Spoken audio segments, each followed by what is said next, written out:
एक तरफ कोरोना को हराने की जंग तेज हो रही है, वहीं दूसरी तरफ कोरोना के बदलते रूप लोगों को परेशान कर रहे हैं। 1 मई को होने वाले वैक्सीनेशन के लिए आज से रजिस्ट्रेशन शुरू हो रहा है। 18 साल या उससे ऊपर उम्र वाले लोग वैक्सीन के लिए रजिस्ट्रेशन करा सकते हैं। वहीं दिल्ली में एक बार फिर कोरोना के केस बढ़ गए हैं। पिछले 2-3 दिन केस कम आए, लेकिन पिछले 24 घंटे में केस एक बार फिर 24,000 के पार हो गए। वहीं महाराष्ट्र के ठाणे में एक अस्पताल में आग लग गई, जिसके बाद मरीजों को दूसरे अस्पताल में शिफ्ट करते वक्त 4 मरीजों की मौत हो गई। इसके अलावा कोरोना से जुड़ी चौथी अहम खबर है ब्राजील से। ब्राजील ने स्पुतनिक वैक्सीन पर बैन लगा दिया है। ब्राजील ने कहा कि वैक्सीन कितनी सुरक्षित है इस पर तस्वीर साफ नहीं है, इसलिए वो इसे इंपोर्ट नहीं करेंगे। ये 4 वो खबरें हैं जिन पर हम आपको दिन भर अपडेट देंगे और इन खबरों को विस्तार से बताते भी रहेंगे। 18 साल के ज़्यादा उम्र वालों के लिए आज से रजिस्ट्रेशन हो रहा है, इसलिए आप कोरोना वैक्सीन लगवाने के लिए अपना रजिस्ट्रेशन कोविन ऐप या आरोग्य सेतु ऐप के जरिए ज़रूर करवाएं, क्योंकि कोरोना वैक्सीन लगवाने के बाद आप इस बीमारी से एक बड़े कारगर बचाव के हथियार का अपना साथ ले सकते हैं। कोरोना की बात करेंगे, लेकिन उससे पहले एक बड़ी खबर असम से आ रही है। थोड़ी देर पहले असम को भूकंप का 5वां झटका लगा है। इससे पहले आधे घंटे के भीतर असम को भूकंप के 4 झटके लग चुके थे। रिक्टर स्केल पर भूकंप के झटके की तीव्रता 6.4 थी। इसके बाद 4 से लेकर 4.1 की तीव्रता के 3 और झटके लगे हैं। भूकंप के झटके सुबह 7:51 से लेकर 8:13 के बीच लगे हैं। अभी तक इससे जानमाल का नुकसान नहीं हुआ है। देखिए झटका कितना तेज था, तस्वीरें आपके सामने हैं। जोर से पंखा भी हिल रहा है। ये अलग अलग जगह की तस्वीरें हैं। पश्चिम बंगाल से लेकर असम तक ये झटके महसूस किए गए। जानमाल की किसी नुकसान की अब तक खबर नहीं है। भूकंप का केंद्र असम के तेजपुर के पास था। पश्चिम बंगाल में भी भूकंप के झटके महसूस किए गए। बंगाल के मुर्शिदाबाद, जलपाईगुड़ी, कूच बिहार में झटके लगे हैं। हमारे साथ ज़्यादा जानकारी के साथ मनोज्ञा लोईवाल है। मनोज्ञा, भूकंप के झटके काफ़ी तेज थे, 6.4 तीव्रता के थे रिक्टर स्केल पर, लेकिन अभी तक क्या जानकारी मिल रही है? इस झटके के बाद हालात कैसे हैं? विकास, एक ऐसी सुबह है जो असम के लोग नहीं भूलेंगे, क्योंकि झटका सिर्फ एक नहीं कई बार लगा है और बार बार झटका लगने के बाद इसकी सबसे बड़ी तीव्रता 6.4 रिक्टर स्केल रही है। लेकिन जो क्षति है उसकी तस्वीरें भी आपको बता दें कि बड़े बड़े होटल्स, खासतौर से गुवाहाटी के कुछ एक होटल्स में कांच टूटे हैं, उनकी दीवारों में दरारें आ गई हैं। बातरडवा, नावगांव इलाकों में घरों में दरारें आ गई हैं, लोग बाहर निकले हुए हैं। तेजपुर में सबसे ज्यादा, क्योंकि वहां इसका एपी सेंटर था, इस पूरे भूकंप का केंद्र रहा है, तो आसपास के राज्यों पर भी इसका असर रहा है। बंगाल भी इससे छूटा नहीं रहा है। सुबह से देव अधिकारी, टीएमसी के सांसद और एक्टर या फिर खुद असम के वित्त मंत्री और स्वास्थ्य मंत्री हेमंत बिस्वा शर्मा ने हमें बताया है कि झटके इतने तेज थे कि उन्होंने अपने जीवन में इस तरह के झटके असम में महसूस कभी नहीं किए हैं। जी मनोज्ञा, आप बने रहिए हमारे साथ। इस वक्त हम 4 तस्वीरें आपको दिखा रहे हैं, डिब्रूगढ़ की, गुवाहाटी की, नया गांव की, कूच बिहार की। किस तरह से लोग झटके महसूस करने के बाद घरों से बाहर निकल आए। घरों में किस तरह से लोग जो है उनको झटके जब महसूस हुए तो वो घबरा गए। ये 4 तस्वीरें आपके सामने हैं। गुवाहाटी की तस्वीरें जहाँ लोग घर के बाहर निकल आए थे, ज़ोर ज़ोर से घर का सामान और पंखे हिलने लगे थे। मल्टी स्टोरीज बिल्डिंग में ये झटके ज़्यादा तेज़ महसूस किए गए। डिब्रूगढ़ की भी तस्वीरें आपके सामने हैं, नया गांव की तस्वीरें आपके सामने हैं और कूच बिहार की तस्वीर पश्चिम बंगाल से, वहाँ की भी तस्वीरें सामने हैं। लोग घरों के बाहर आ गए। झटके 6.4 तीव्रता के थे। मनोज्ञा, झटकों के बाद जाहिर तौर पर लोगों में एक दहशत का माहौल होगा, लेकिन क्या अभी तक किसी जानमाल के नुकसान की बड़ी खबर आई है?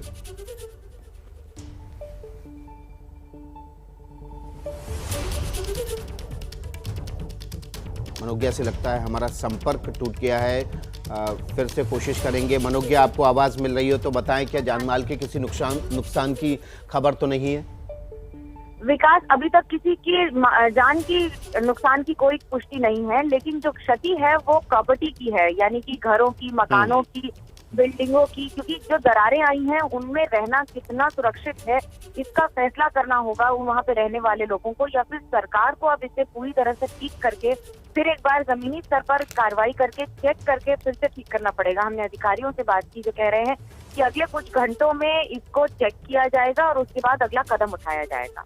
जी, बहुत बहुत शुक्रिया मनोज्ञा इस जानकारी के लिए। जो भी अपडेट होगा मनोज्ञा सबसे पहले एबीपी न्यूज़ पर आपके लिए पहुंचाएंगी। इस खबर पर हमारी नज़र बनी रहेगी। अगली खबर का रुख कर लेते हैं। कोरोना संकट के बीच दिल्ली सरकार के एक आदेश को लेकर विवाद हो गया। आदेश था जजों और उनके परिवार के लिए अशोका होटल में 100 कमरों का कोविड केयर सेंटर तैयार किया जाए। इस आदेश के पीछे कहा गया था कि हाईकोर्ट की तरफ से ऐसा करने के लिए गुजारिश की गई है। हालांकि हाईकोर्ट ने कल सुनवाई के दौरान इससे मना कर दिया। इसको लेकर कल दिल्ली हाईकोर्ट ने दिल्ली सरकार से सवाल किए। दिल्ली हाईकोर्ट ने पूछा, दिल्ली सरकार बताए कि हाईकोर्ट की तरफ से ऐसा कब कहा गया। ऐसे हालात में हम ऐसा आदेश कैसे दे सकते हैं जब लोग सड़कों पर मर रहे हैं। इसके बाद दिल्ली सरकार ने अपना आदेश वापस ले लिया। अब दिल्ली सरकार के सूत्र कह रहे हैं कि एसडीएम की तरफ से जो आदेश जारी किया गया उसकी जानकारी सीएम, डिप्टी सीएम और स्वास्थ्य मंत्री को नहीं थी। अब सरकार इस बात की जांच कर रही है कि यह आदेश पास कैसे हो गया। आज दिल्ली सरकार को कोर्ट में जवाब देना है। संभव है कि दिल्ली सरकार कोर्ट को बताएगी कि होटल में कमरे बुक करने की जानकारी सरकार को नहीं थी। लेकिन इस बड़ी खबर को सबसे पहले कल एबीपी न्यूज़ ने उठाया था और आज भी इस खबर का हम अंत तक पीछा करेंगे कि आखिर क्या दिल्ली सरकार ने हाईकोर्ट को खुश करने के लिए इस तरह से जजेस के लिए कमरे बुक किए थे। दिल्ली हाईकोर्ट ने क्या कहा, दिल्ली सरकार को होटल में कमरा बुक करने के लिए कब कहा गया, ये दिल्ली हाईकोर्ट ने पूछा। लोग मर रहे हैं, ऐसे में हम ऐसा आदेश देंगे, ये सोच से भी परे। दिल्ली हाईकोर्ट ने दिल्ली सरकार की फटकार लगाते हुए कहा, दिल्ली सरकार अपनी मर्जी से कोई भी आदेश पारित कर रही है। दिल्ली हाईकोर्ट ने दिल्ली सरकार से ये भी कहा और ये कहा कि ऐसे आदेश के जरिए दिल्ली सरकार क्या बताना चाह रही है। क्या वो हमें खुश करना चाहती है? क्या सरकार बताना चाहती है कि हाईकोर्ट को खुश करने के लिए ऐसा किया गया? ये सवाल दिल्ली हाईकोर्ट ने दिल्ली सरकार से फटकार लगाते हुए पूछे थे। दिल्ली के जिस अशोक होटल में जजों और उनके परिवार के लिए कोविड सेंटर बनाने का आदेश दिल्ली सरकार की तरफ से दिया गया, उस होटल से एबीपी न्यूज़ संवाददाता जैनेंद्र कुमार की ये रिपोर्ट देखी।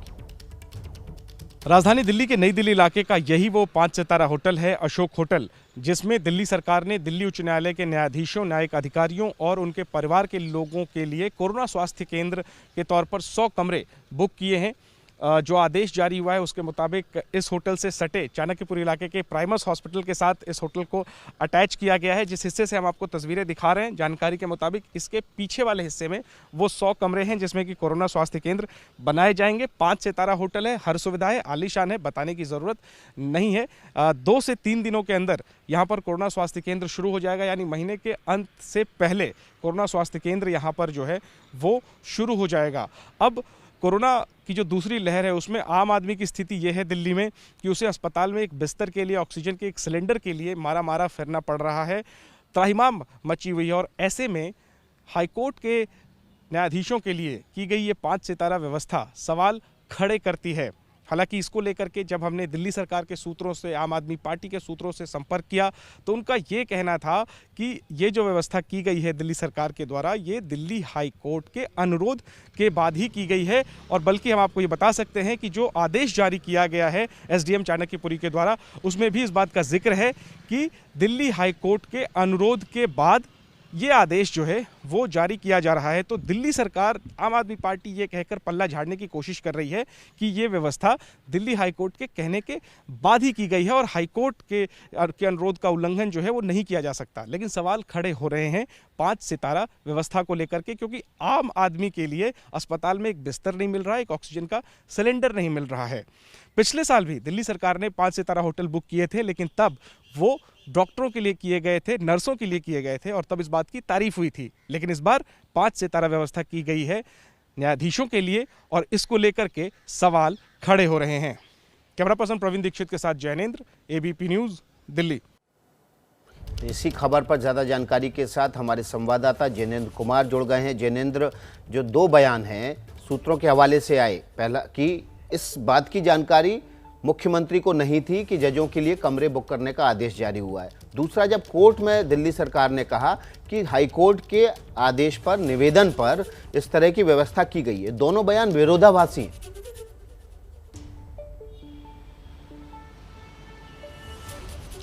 बिल्कुल विकास जी, देखिए ये आदेश रविवार का है, प्रकाश में कल आया, एबीपी न्यूज़ ने भी प्रमुखता से दिखाया और इसको लेकर के बयानबाजी तो हो रही थी, लेकिन दिल्ली सरकार जो है वो उसको बहुत ज़्यादा गंभीरता या तूल देने के मूड में नहीं थी।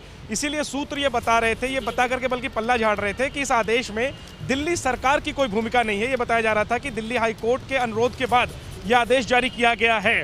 लेकिन जब खुद हाई कोर्ट में ही सवाल उठ गया और न्यायाधीश ने कहा कि ऐसे हालात में हम ऐसे आदेश कैसे दे सकते हैं, तब इसके बाद दिल्ली सरकार का ये आफ्टर थॉट था। इसके बाद सूत्रों ने यह दावा किया कि इसकी जानकारी ही नहीं थी, ना तो मुख्यमंत्री को ना उप मुख्यमंत्री को। सवाल ये है कि एक भी पैसा अगर खर्च होता है सरकार के खाते से, उसकी जानकारी वित्त मंत्री को कैसे नहीं हो सकती है। मनीष सिसोदिया के पास फाइनेंस का पोर्टफोलियो है, तो जाहिर सी बात है सवाल तो खड़े हो रहे हैं, क्योंकि विरोधाभासी बयान है जैसा आपने कहा। लेकिन इन सबके बीच दो चीज़ें मैं कहना चाहता हूँ विकास जी।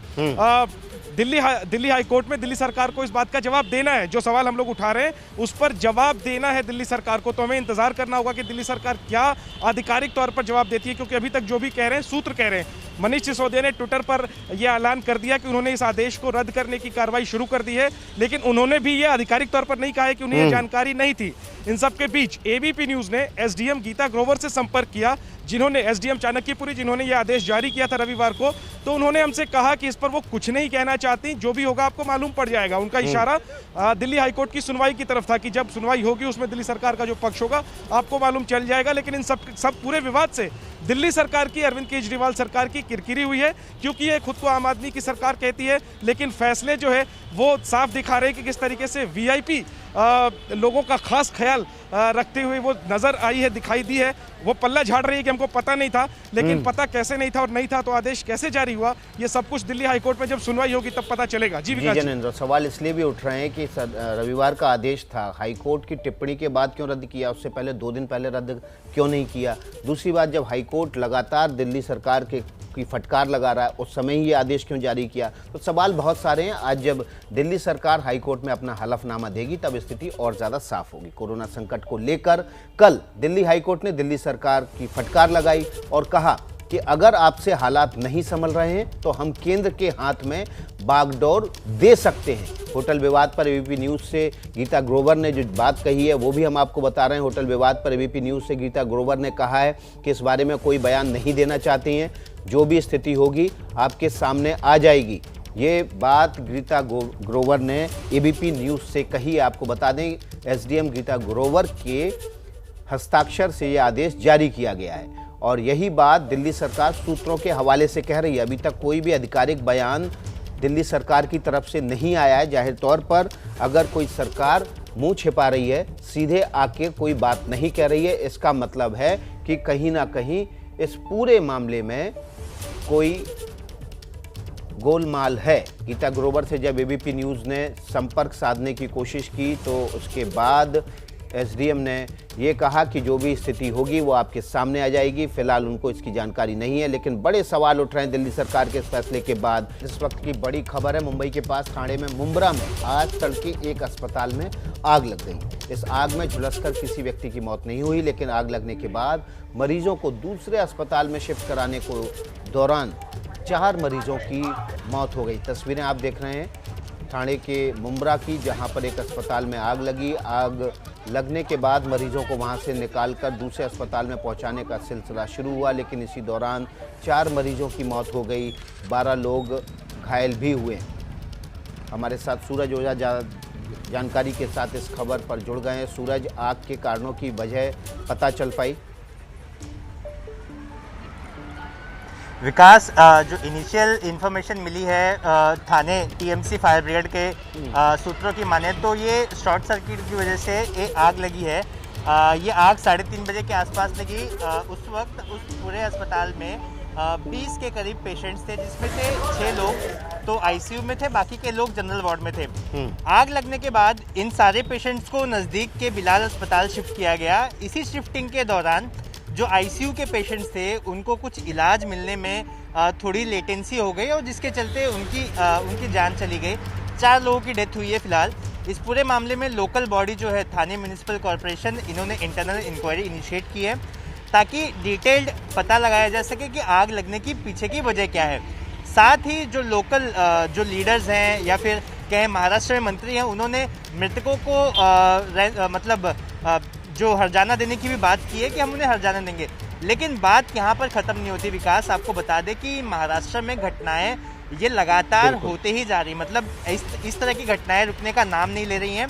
अस्पतालों के आईसीयू जैसे सेंसिटिव जगह पर आग लग जा रही है। ऐसे में ये साफ जाहिर हो रहा है कि मुंबई के कई ऐसे अस्पताल होंगे जिनकी इस तरह की व्यवस्था चरमराई हुई है और या फिर जिस पर ध्यान नहीं दिया गया है। विकास, हम लगातार देख रहे हैं सूरज की आग लग रही है हॉस्पिटल्स में, और ये कहा जा रहा है कि सैनिटाइजर का बहुत ज़्यादा इस्तेमाल हो रहा है, उसमें अल्कोहल होता है और उसकी वजह से आग लगती है। क्या प्रशासन अस्पतालों को इस बात की जानकारी नहीं दे रहा है कि अगर आप सैनिटाइजर का इस्तेमाल कर रहे हैं और ज़्यादातर हॉस्पिटल्स में हो रहा है तो कुछ देर के लिए अपने आईसीयू को या हॉस्पिटल्स के उन हॉल्स को थोड़ी देर के लिए खोला जाए, हवा को वहाँ ताज़ा किया जाए ताकि अल्कोहल की मात्रा वहाँ कम हो? देखिए विकास, इसको एक मिसमैनेजमेंट कहा जाएगा और एक कारण देना कहा जाएगा, क्योंकि अगर आप इतना बड़ा अस्पताल चला रहे हैं, इतने लोगों की जान आपके हाथ में है, तो आप इस तरह के रीजंस नहीं दे सकते। और ये कोई पहली बार नहीं, कोविड से पहले भी अस्पतालों में सैनिटाइजर्स के इस्तेमाल किए जाते थे। उसमें कई सारी चीज़ें, जैसे आप सैनिटाइज़र की बात करें, इसके पहले तो मतलब इंजेक्शन लगाने के पहले भी कई बार चीज़ें ऐसी जो चीज़ों का इस्तेमाल होता है वो सारी चीज़ें इनफ्लेमेबल होती हैं, जिनमें आग लगने की पूरी संभावना होती है। लेकिन जिम्मेदारी अस्पताल की ये नहीं है कि आप कारण दे दें और आप जिम्मेदारियों से मुक्त हो जाएंगे। लेकिन अगर आपके पास इतनी जिम्मेदारी है, आपके पास पेशेंट्स आ रहे हैं, ब्लाइंडली आपके पास आ रहे हैं, ये सोचकर कि हमें एक नया जीवन मिलेगा और ऐसे में उनका जीवन वहां पर ही खतरे में है, तो ये फिर गलत बात है। ऐसे में सरकार को कोई ठोस कदम उठाने चाहिए और अगर जिस भी अस्पताल के ऑडिट्स होने चाहिए और जिस भी अस्पताल में कोई कमी पाई जाए या फिर बिल्कुल ऑडिट्स होने चाहिए। इस बात की मांग पिछली बार जब पुणे और नासिक में और मुंबई में हॉस्पिटल्स में आग लगी थी तब भी उठाई गई थी विपक्ष की तरफ से कि सभी हॉस्पिटल्स का फायर ऑडिट होना चाहिए ताकि इस तरह की घटनाओं को रोका जा सके। लेकिन हालात वही जस के तस हैं, जब भी घटना होती है उसके बाद ठीकरा एक दूसरे के ऊपर फोड़ने की तैयारी शुरू हो जाती है।